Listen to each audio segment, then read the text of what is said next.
Good morning! So, for today's video, nagbe-blender ako ng prutas or gulay. So, ayan, nilagay ko yung carrots, pipino, and banana.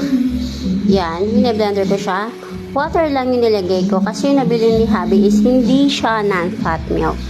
So, yun, water lang. Yan, tatlo lang yun yung ingredients. So, yan, may blender natin. Usually, nag-a-add ako ng Quaker Oats para talagang busog na busog ako. Since na marami siya, napupuno niya yung isang tumbler, hindi na ako nag-add ng Quaker Oats. Well, yesterday kasi, ang hinalo ko naman is carrots, Quaker Oats, and banana din. So, yun, ito. Ayan, ang ganda ng color niya. Kasi, paborito ko yung carrots actually.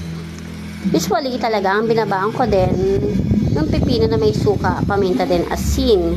Sisa parang medyo matagal siya gawin. Mas easier sa akin yung pagbe-blend na lang.